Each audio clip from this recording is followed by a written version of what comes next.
Bonjour à toutes et à tous. Donc la liste des 23 joueurs pour les 2 matchs annoncés, donc France-Côte d'Ivoire et France-Afrique du Sud. Gardien de but, Alphonse Areola, Hugo Loris, Mike Maignan. Défenseur, Jonathan Klaus, Lucas Digne, Lucas Hernandez, Théo Hernandez, Presnel Kimpembe, Jules Koundé, Benjamin Pavard, Raphaël Varane. Milieu de terrain, Matteo Guendouzi, N'Golo Kanté, Paul Pogba, Adrien Rabiot, Aurélien Tchouameni. Attaquant, Wissam Ben Yedder, Karim Benzema, Kingsley Coman, Moussa Diaby, Antoine Griezmann, Kylian Mbappé, Christopher Nkunku. Donc vous me faites signe, on se rapproche de vous, vous vous présentez, prénom, nom, votre média et vous posez votre question à Didier. Bonjour, Bertrand Latour, la chaîne L'équipe. Il y a 2 joueurs qui découvrent l'équipe de France, Jonathan Klaus et Christopher Nkunku. Quelles sont les raisons qui vous ont amené à sélectionner ces 2 joueurs-là? Merci. Écoutez, c'est 2 joueurs qui sont performants avec leur club, qui auraient pu être appelés peut-être avant aussi. C'est une période où on a 2 matchs amicaux avant des échéances plus importantes qui nous attendent à travers des matchs officiels avec la Nation League en juin et septembre, et puis après évidemment la Coupe du Monde. Donc je considère que c'était le moment de les voir pour justement avoir encore un peu plus de réponses par rapport au choix définitif que je serai amené à faire dans l'avenir. Mais le critère essentiel, c'est les performances qu'ils réalisent avec leur club, et bien sûr en comparaison par rapport à la concurrence qu'ils peuvent avoir aussi à leur poste. Oui, bonjour, Jérémy Talbot pour l'AFP. Une petite question dans le prolongement de la précédente sur Christopher Nkunku en particulier, qui a su répéter les performances de haut niveau avec son club en championnat et sur la scène européenne. J'imagine que vous avez été satisfait par sa prestance sur le long terme, sa constance. Quel type de profil comporte-t-il? Dans quelle utilisation vous comptez l'utiliser C'est vrai que même déjà la saison dernière et cette année régulièrement en termes de contenu et d'efficacité, parce qu'en nombre de buts et en nombre de passes décisives, il est vraiment, il a de très très bonnes statistiques. Son registre a un peu évolué par rapport à ce qu'il était au départ, puisque c'était plus un joueur qui évoluait sur un côté. Aujourd'hui, il est vraiment plus axial, quasi attaquant, un deuxième attaquant dans un système avec son club Leipzig où il a beaucoup de liberté, il est plus proche du but, ce qui lui amène à être beaucoup plus décisif. Donc avec nous, son utilisation sera dans ce secteur-là, bien évidemment.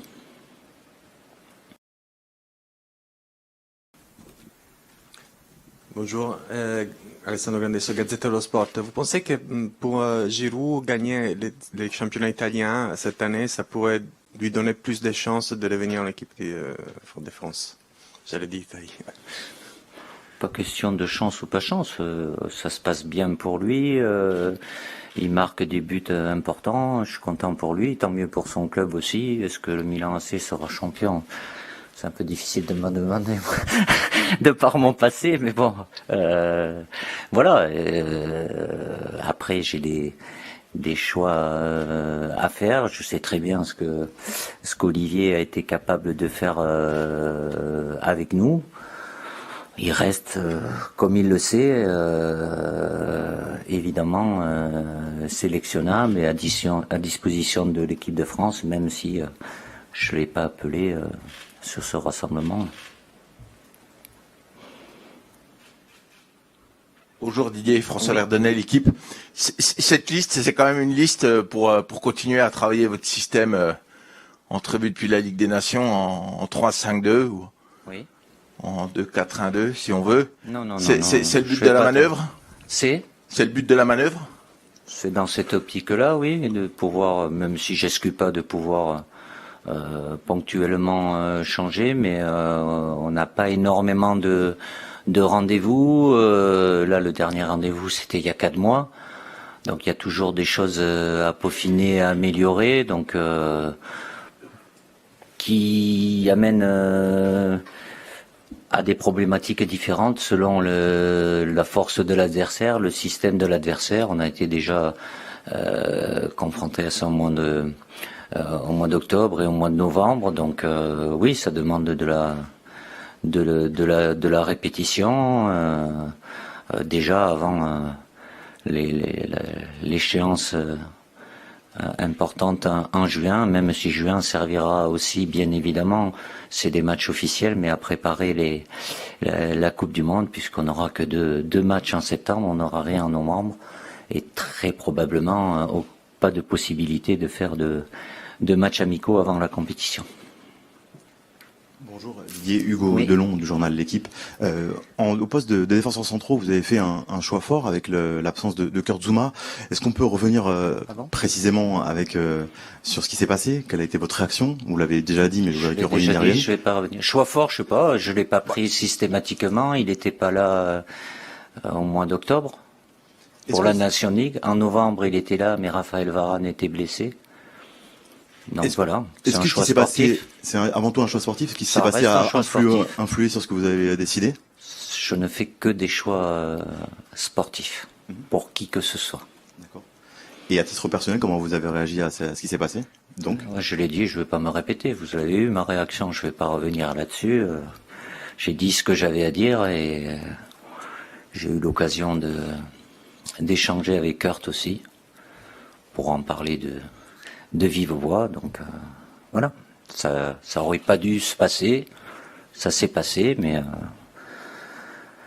par rapport à la sélection et mes choix, je le répète, je suis dans un domaine sportif, il y a différents critères bien évidemment, mais ça reste des choix sportifs. Autour de Upamecano, comment jugez-vous sa saison avec le Bayern? Il éprouve certaines difficultés, comment vous le jugez-vous?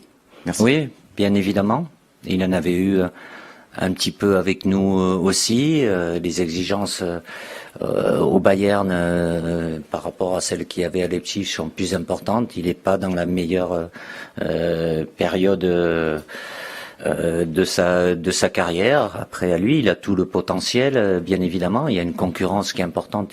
Il joue moins ces derniers temps aussi. Il y a le potentiel qu'il peut avoir et l'impact de l'environnement extérieur aussi, où les exigences sont très élevées au Bayern, et là il est dans une période un peu moins joyeuse pour lui. Bonjour Didier, Antoine Maignan pour l'AFP. Le stage au Qatar a été annulé finalement. Enfin, la France a envisagé d'aller au Qatar faire des matchs amicaux. Ça a été annulé pour raisons financières. Comment vous avez accueilli cette décision? Est-ce que vous regrettez justement de ne pas pouvoir vous préparer là-bas, de découvrir un petit peu le cadre du futur mondial? Écoutez, c'était une option qui était envisageable. Après, pour différentes raisons, je le répète, différentes raisons, ça n'a pas été possible.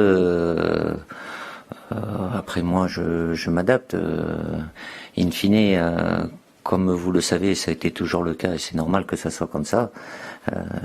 L'ultime décideur, c'est mon président. À partir du moment où c'est pas possible, on fait en sorte de trouver deux adversaires pour cette période du mois de mars. Et c'est de plus en plus difficile de trouver des adversaires disponibles. Et quand ils sont disponibles, ils ont pas forcément envie de jouer contre nous, donc ça limite le choix. Mais on est très content ça fait un bon moment qu'on n'avait pas rencontré des équipes africaines, donc d'avoir la Côte d'Ivoire et l'Afrique du Sud, c'est pas les adversaires que l'on a l'habitude de rencontrer, donc c'est plutôt une bonne chance.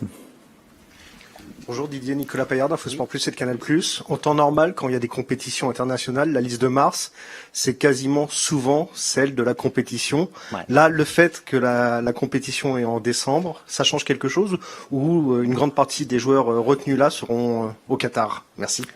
Vous aurez la réponse en novembre. Puisque la compétition est en novembre, donc il y aura d'autres rassemblements. Habituellement, oui, c'est le dernier rassemblement. Après, je suis pas là pour changer non plus. Très certainement, il y aura un nombre important de joueurs qui sont là, s'il n'y a pas de souci, qui seront en juin, en septembre, et puis après pour la Coupe du Monde aussi. Mais il y a plus de temps, il y a plus de matchs avec nous, mais il y a plus de matchs aussi avec leur club, et on sait jamais ce qui peut se passer, parce que tous à un moment ou un autre, ils peuvent être certains aujourd'hui dans une période très positive et d'autres un peu moins, et puis que dans 3 mois, dans 5 mois, dans 6 mois, ça puisse être inversé aussi, quoi. Donc il y a toujours dans mon esprit le fait de même s'il y a l'exigence de résultats à travers les objectifs à atteindre, ce désir et cette nécessité, je dirais même pour moi, d'oxygéner et de pouvoir, voilà, c'est pas figé non plus. Évidemment qu'il y a un fil conducteur et qu'il y a un noyau dur le plus important possible, parce que l'expérience du haut niveau est quelque chose d'essentiel, mais voilà, d'amener de la fraîcheur, ça demande après confirmation, et de ma part et de la part de mon staff de suivre les lendemains quand on devient international. Des fois c'est un petit peu de mal à digérer, d'autres ça peut les booster, donc voir un peu ce qui se passe après. Bonjour Didier, Mathieu Rollinger pour SoFoot. Alors si je compte bien, il y a 5 joueurs qui jouent en Bundesliga, et souvent vous avez par exemple pour Moussa Diaby ou Christopher Nkunku, on se rend compte que c'est une bonne porte d'entrée pour l'équipe de France. Qu'est-ce que apporte ce championnat? Comment vous l'observez de manière générale? C'est pas un critère de sélection. Depuis un petit bout de temps quand même, il y a de plus en plus de joueurs français qui sont en Allemagne, qui vont dans le championnat allemand, qui n'étaient pas forcément l'option numéro 1 ou numéro 2 il y a ne serait-ce que 5 ans ou 10 ans. Mais ils s'y retrouvent. Le footballeur français a toujours eu cette capacité à s'adapter rapidement dans les autres championnats. Le niveau du championnat d'Allemagne, il est d'un très très bon niveau aussi, et qu'ils puissent ces joueurs-là être performants dans ce championnat-là, ça veut dire qu'au quotidien ils sont dans des exigences qui se rapprochent évidemment de celles que j'attends et qui sont indispensables au niveau international. Maintenant, s'ils sont dans des clubs anglais, italiens ou espagnols, mais c'est vrai qu'il y a une colonie française qui est de plus en plus importante dans le championnat d'Allemagne, certainement qui est due aussi à certains précurseurs qui ont très performé et qui ont incité peut-être les clubs allemands à regarder d'un peu plus les joueurs français. Ah non, c'est pas... Il y a quand même plus de joueurs français en Ligue 1 qu'en Allemagne, heureusement. Après, j'ai rien contre la Ligue 1. C'est pas mettre un classement, tout dépend. Je peux vous assurer, je regarde tous les championnats. Je vais vous faire rire, mais je vais prendre un terme. Je vois certains matchs. C'est difficile à tenir jusqu'au bout. Et ça concerne pas que le championnat de France, mais c'est comme ça aussi. Il y a de la qualité. Le championnat de France est de bonne qualité. Après, c'est les performances individuelles, quels que soient les joueurs qui peuvent être sélectionnés ou qui sont sélectionnables. C'est pouvoir l'analyser et la juger par rapport à l'adversité. Et évidemment, très bien, si je prends un exemple d'un attaquant qui peut marquer 3 buts, il faut toujours les mettre. Mais s'il les marque contre un club qui est en bas de classement ou qu'il les marque contre un club qui est en haut de tableau, ça n'a pas la même valeur quand même. Mais ça reste 3 buts. Bonjour Didier, Oui. Xavier Barré, auteur du guide de la Coupe du Monde 2022 aux éditions Solar. Enchanté. Donc, Cette Coupe du Monde sera la première. S'il y en a qui le savaient pas. Cette Coupe du Monde sera la première avec 5 remplacements. Quand tu as commencé ta carrière de joueur, il y en avait que 2, puis il y en a eu 3. C'était la préhistoire, comme justement, qu'est-ce que apporte cette possibilité d'effectuer 5 remplacements? Tu les as pas toujours effectués lors des derniers matchs, notamment lors de la finale forte de la Ligue des Nations. Et est-ce que tu es favorable à cette évolution? Au départ, c'était provisoire, c'est en train de se pérenniser. Oui. Et puis, quelle est la façon que tu as pour gérer ces remplaçants? Ces 2 remplaçants supplémentaires qui espèrent rentrer, parce qu'il y a cet élément en plus, cet espoir supplémentaire pour les remplaçants. Je vais commencer par ça. Dans le management, ça laisse plus d'espoir, parce que quand vous avez 3 remplacements, bon, on est 23, donc il y en a forcément 12 sur le banc. Quand vous en avez déjà fait 2, il reste plus qu'une place. Là, ça permet de concerner plus de joueurs. Au-delà des problèmes physiques qu'il peut avoir, ça donne des options sur le plan tactique plus importantes. Et eux, humainement, de se sentir concernés. 5 changements, c'est pratiquement 50% de l'équipe qui débute. Donc c'est plutôt une bonne chose. Il y a d'autres sports collectifs où ils en ont beaucoup plus aussi, où ils peuvent les faire entrer, les faire sortir. À partir du moment où il y a 23 joueurs, pendant l'avant-dernière compétition à l'Euro, on avait tous des effectifs, on était obligés d'en mettre en tribune. Donc déjà ceux qui sont sur le banc, c'est pas toujours évident, qui peuvent se sentir. Après, j'ai la liberté de pouvoir aller jusqu'à 5 ou pas. Ça laisse évidemment plus de marge, plus de possibilités. Mais je le répète, l'aspect le plus important, c'est du côté des joueurs de concerner pratiquement tous les remplaçants qui peuvent avoir au moins l'espoir de pouvoir rentrer, d'être acteurs. Didier, vous avez pris 7 attaquants, dont Kingsley Coman. Est-ce que vous le considérez toujours dans ce registre en ligne d'attaque vu oui, mais sur le couloir, voilà. Comme il le fait très bien. Je vais pas. Si je le mets défenseur, mais après je peux en mettre un. On peut en changer quelques-uns, les passer de milieu à devant ou de milieu à derrière. Mais Kingsley, c'est le rôle qu'il occupe avec le Bayern dans ce système-là, même s'il a la capacité, comme il avait lorsqu'il jouait avec nous, ou même avec son club en 4-4-2, il peut jouer aussi bien à gauche qu'à droite. Là, c'est un joueur offensif, mais qui joue sur un côté, comme il le fait au Bayern et comme il a très bien fait avec nous lors du dernier rassemblement. Et justement, parmi ces évolutions, est-ce que Benjamin Pavard, vous le considérez toujours comme un joueur de couloir à droite ou plutôt un joueur d'axe à droite? Je le considère aujourd'hui plus qu'un joueur d'axe, comme défenseur central, poste qu'il occupe assez régulièrement avec son club aussi. C'est une solution, il peut dépanner, il l'a fait, mais c'est pas là où il est le mieux. Là aujourd'hui, je le considère comme un défenseur central. Et justement, par rapport à toutes ces évolutions de profil, est-ce que ça vous offre pas plus de possibilités? Est-ce qu'il n'y a pas justement une évolution, une mutation au niveau des joueurs? Je parle de Pavard, de Lucas Hernandez, de Kingsley Coman. C'est des solutions que vous n'aviez pas avant. C'est pas que j'avais pas.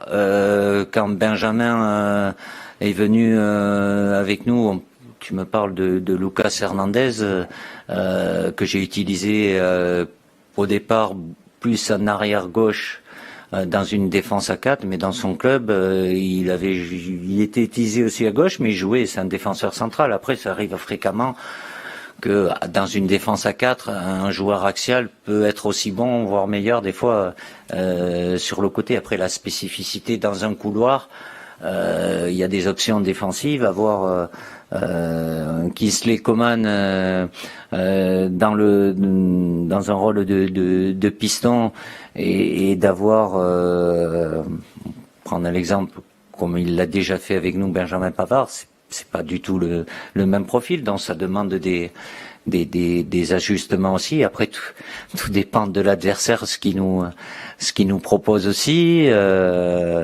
mais c'est la polyvalence des joueurs qui permet de les utiliser à différents postes. Après, évidemment, sans les dissocier d'association et de complémentarité avec les joueurs qui sont autour et derrière eux, quoi. Bonjour Didier, Arnaud Detout du Parisien. Alors pour rebondir un petit peu sur cette dernière question, justement c'est vrai qu'il y a de plus en plus de latéraux de formation qui sont reconvertis en défense centrale avec succès. Alors vous parliez de Lucas Hernandez en équipe de France, mais il y en a eu d'autres par le passé. À quoi attribuez-vous justement cette réussite ? Je partage pas tellement votre avis, c'est plutôt des défenseurs centraux qui sont décalés latéraux. C'est très rare que des défenseurs à la base formés. Déjà, il y en a. C'est un poste qui est un peu, par défaut. Les défenseurs, que ce soit à 4 ou les joueurs de couloir, c'est souvent des joueurs offensifs qui se transforment en joueurs défensifs peut-être parce que c'est pas suffisant offensivement, mais on les met un peu plus bas. Alors que l'avantage c'est plus d'un défenseur qui est central, formé à la base. Lorsqu'il bascule sur un côté, la qualité essentielle, c'est qu'il ait la capacité d'avoir le volume. Parce qu'évidemment, le volume de jeu en tant que défenseur central et en tant que latéral n'a rien à voir. Il a l'avantage, en ayant été formé défenseur central, de beaucoup mieux maîtriser l'aspect défensif. Tout ce qui est fermeture à l'intérieur. Mais c'est pas que ça, il faut qu'il y ait quand même une capacité à pouvoir proposer. Mais aujourd'hui, et je veux pas vous fustiger par rapport à ça, malheureusement c'est un poste, le défenseur latéral, il est défenseur, il fait partie d'une ligne. Aujourd'hui, le latéral est trop souvent jugé sur son apport offensif. Bientôt comme si le latéral c'était le mec qui devait faire le plus de passes décisives et marquer des buts. Tant mieux aussi, mais il faut pas que ça soit au détriment de l'aspect défensif. C'est pour ça que c'est souvent des joueurs plus offensifs qui ont été décalés et ont reculé avec cette capacité offensive, mais avec beaucoup de lacunes sur le plan défensif. Je sais pas si j'ai été clair. Bon, ça va là.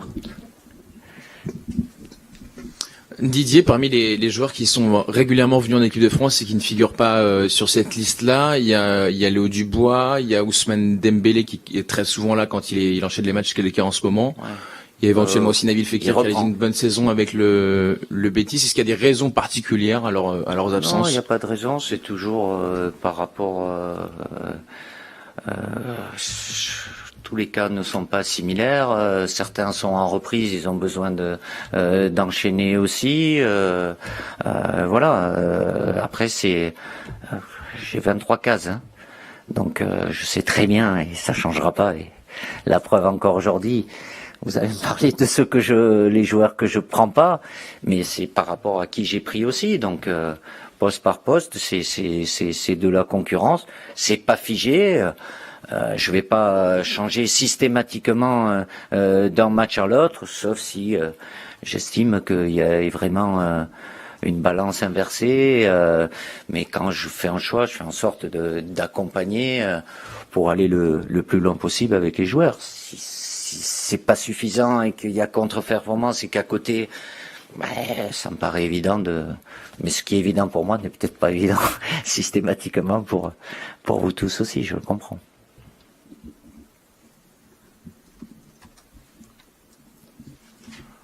Je vais encore parler d'un absent. Vous avez choisi de convoquer Alphonse Areola une nouvelle fois. Oui. À ce poste de gardien de but, il n'y a pas une densité folle en France pour le moment. Il y a un gardien qui émerge depuis plusieurs années maintenant, c'est Alban Lafont.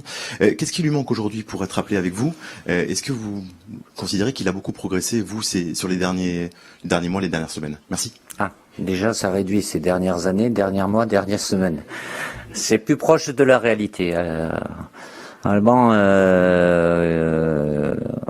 fait une saison bien meilleure que les précédentes. Évidemment, et c'est normal que vous reteniez un match plus que notre où il a été très performant, et c'est face au PSG, mais dans la continuité de ses performances par rapport à ce qu'il a pu faire, même s'il faisait partie de la sélection espoir aussi avant. Évidemment qu'on le suit, il est en progression, et Alphonse Areola a déjà un vécu avec nous. Certes, vous allez me dire, il a moins de temps de jeu, mais le temps de jeu qu'il a, il maintient son niveau de performance. Il a une expérience aussi avec l'équipe de France.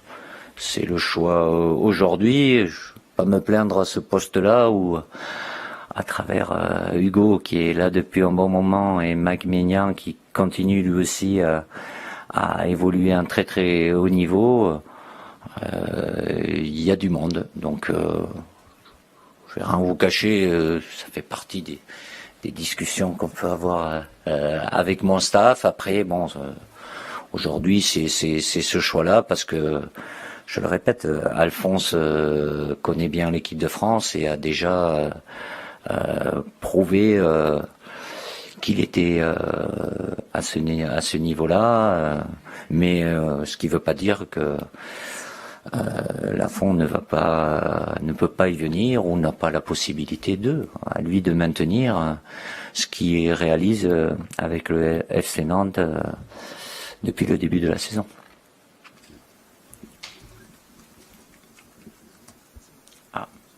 Bonjour Didier, Sarah Griffon, RMC Sport. Le mercato estival est encore loin, mais on a quand même envie d'avoir votre avis sur l'avenir de Kylian Mbappé. Est-ce que vous avez une préférence sur son futur club, et est-ce que ça pourrait avoir des incidences sur les Bleus, sur la sélection et sur la Coupe du Monde évidemment? Merci beaucoup. J'ai pas de préférence, j'ai pas d'avis, il décidera. Et de toute façon, quoi qu'il décide, il n'y a aucun souci par rapport à l'équipe de France. Donc par rapport à ça,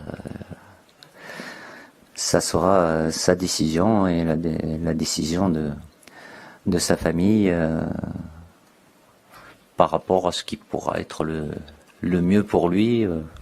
J'ai pas d'infos, je chercherai pas à en savoir de toute façon. Je pense qu'il y a d'autres joueurs qui doivent être beaucoup plus inquiets que Kylian, et peu importe au niveau où il est.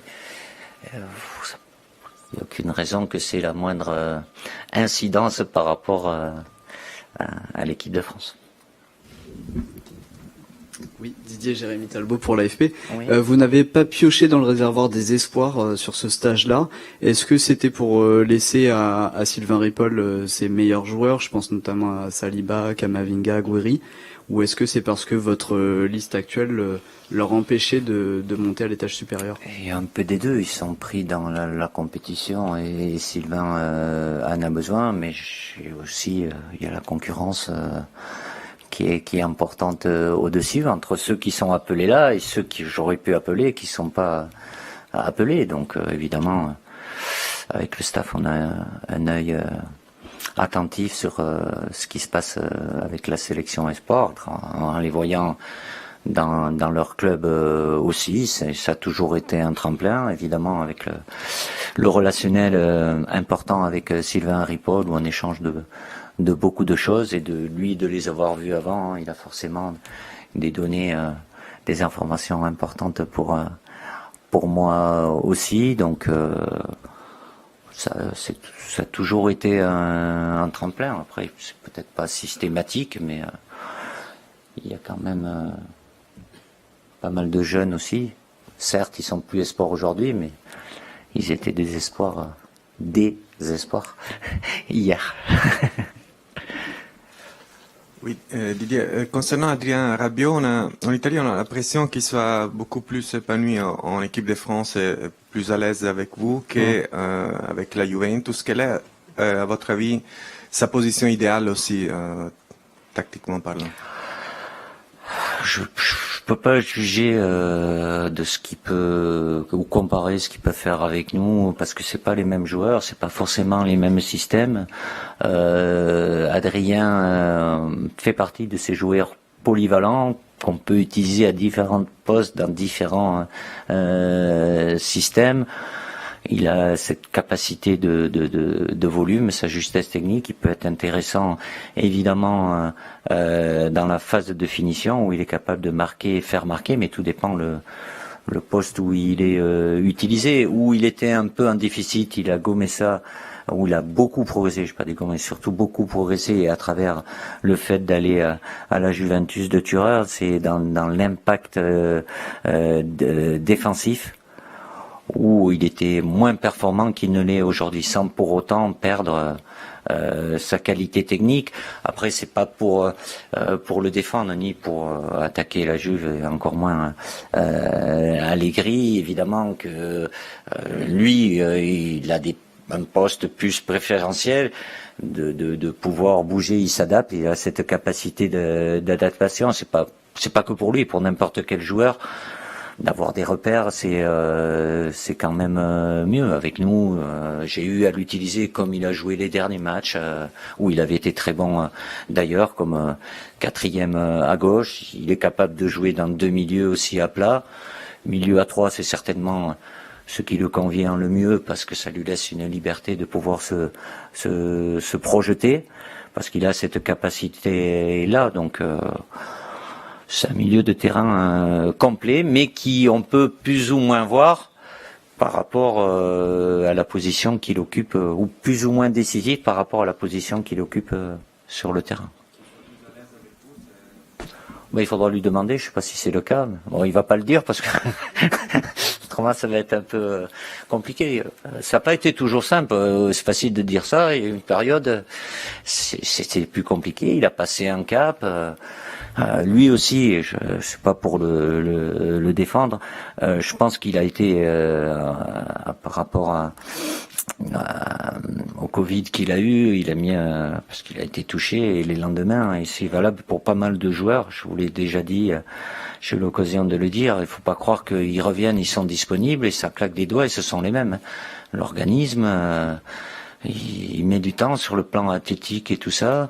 En termes athlétiques, il est revenu à un très très bon niveau. Après les matchs, il dépend aussi de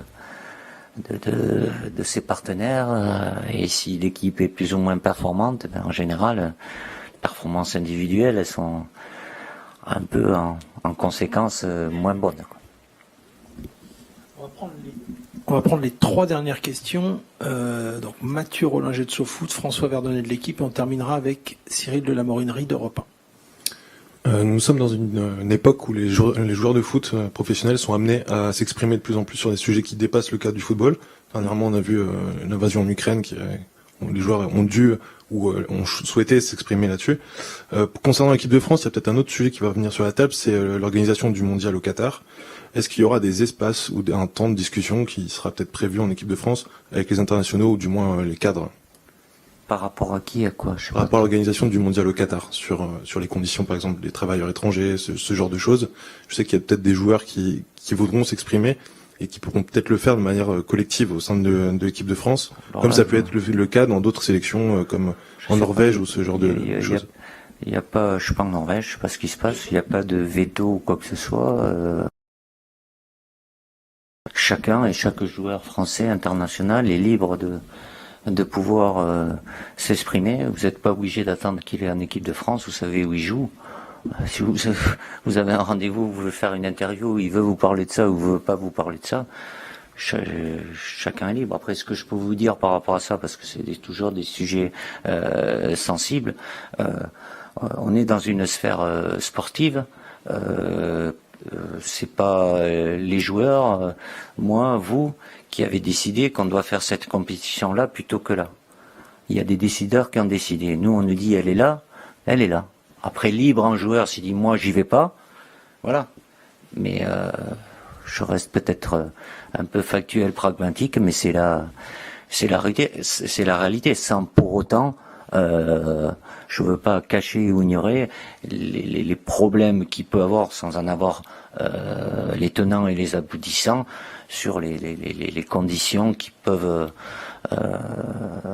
se trouver dans certains pays par rapport à d'autres. Mais les joueurs, ils ont la liberté de s'exprimer, mais ils peuvent vous dire non. Mais si vous dites non, c'est eux qui vous disent non. C'est pas moi, c'est pas le président, c'est à moins qu'il y ait un ordre du président. De mon côté, j'ai jamais interdit à qui que ce soit de parler ou de dire ça plutôt que ça, tout au plus.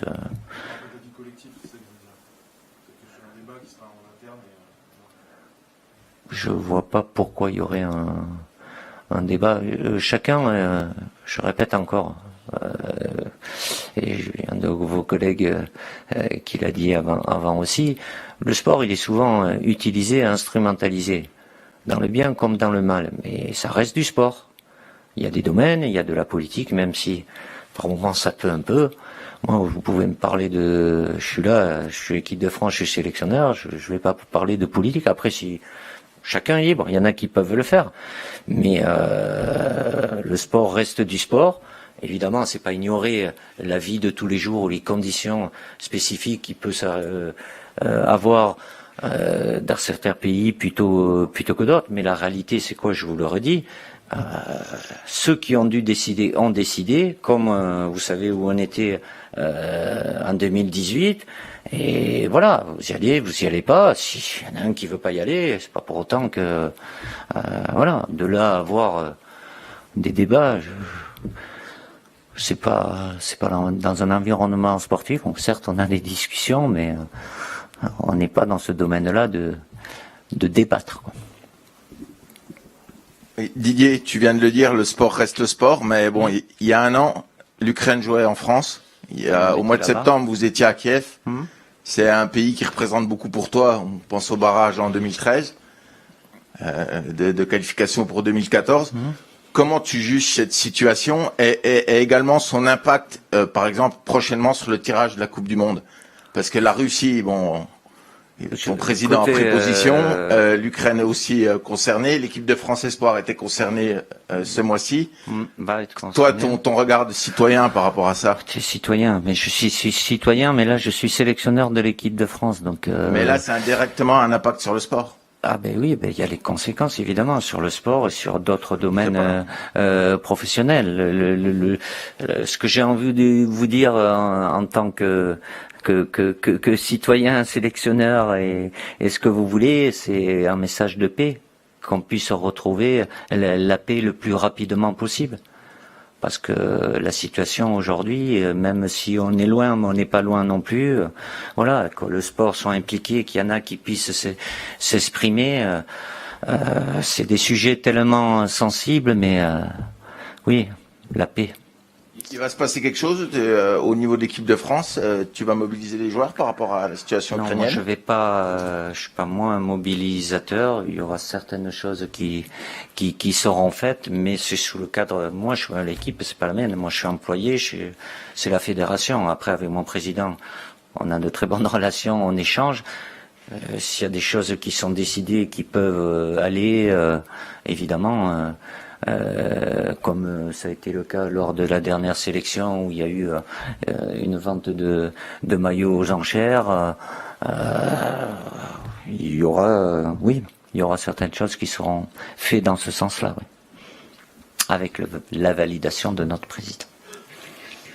Et on va prendre la dernière question avec Cyril de la Morinerie d'Europe 1. Bonjour Didier. Bonjour. Après ce beau message de paix, pardon de revenir à des choses plus terre à terre de football. Parlons d'un joueur que beaucoup de personnes admirent, c'est Karim Benzema qui a encore frappé un triplé exceptionnel. Comment vous avez vécu ce match et sa performance face au PSG? Est-ce que vous avez des nouvelles? Apparemment, il était sorti, je crois, sur blessure il y a quelques jours. Je vous rassure, j'ai des nouvelles. Ça c'est top. Alors et justement, comme en plus... depuis toujours très réactif, pas que sur le terrain, en dehors très très réactif. Et c'est très bien comme ça. C'est top. Et puis la parallèle à cette question, même si vous avez des liens évidemment avec l'OM, est-ce que le Paris Saint-Germain, à votre avis, un jour pourra passer ce cut et arriver vers le titre, sans vous mettre mal avec les Marseillais? Non, je mal avec personne, moi, tout va bien. Par rapport à Karim, déjà avant, et ce qu'il a fait sur ce match-là, évidemment, ça change tout. Il est à un niveau d'excellence, parce qu'il fait tout ce qu'il fait aussi, et il le mérite, de par l'évolution qu'il a eue dans tout ce qui est autour.